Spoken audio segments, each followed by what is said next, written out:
ગુજરાત સરકાર દ્વારા national sports ડેની ઉજવણી આવતીકાલથી શરૂ થઈ રહી છે।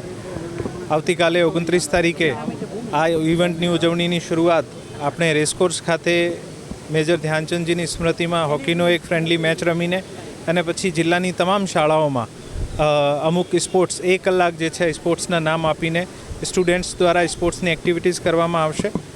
આ ઘડીમાં 30 તારીખે પોલીસ તંત્ર, કલેક્ટર ઓફિસ, રેવન્યુ ડીડીઓ સાહેબની ઓફિસ, પંચાયત તંત્ર અને કોર્પોરેશન દ્વારા બંનેની બે ટીમ દ્વારા ફ્રેન્ડલી મેચ રમવામાં આવશે।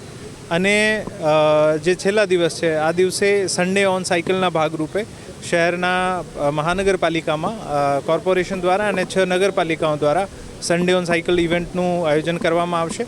આ તમામ એક્ટિવિટીઝ જે છે આમાં 29 તારીખે ખેલ મહાકુંભનો પણ રજિસ્ટ્રેશનનો આરંભ થશે અને સાંસદ ખેલ પ્રતિયોગિતા જે છે આનું પણ અધિકારિક રૂપથી શરૂઆત થશે।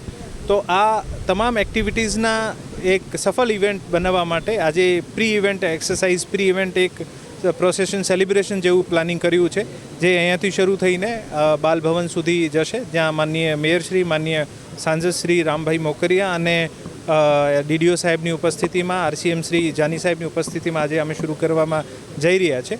અને હું આપથી રાજકોટના તમામ નગરજનોને, રાજકોટના તમામ ગ્રામજનોને અપીલ કરું છું કે ખેલને આપણી જિંદગીનો મહત્વપૂર્ણ હિસ્સો બનાવીએ અને આ ઇવેન્ટ્સમાં વધુમાં વધુ પાર્ટિસિપેટ કરીએ। યુવાનોમાં ખેલમાં જાગૃતિ આવે આને માટે ગુજરાત સરકાર દ્વારા ખેલ મહાકુંભ જે છે આ ખેલ મહાકુંભનો અધિકારિક રૂપથી આવતીકાલથી રજિસ્ટ્રેશન થશે।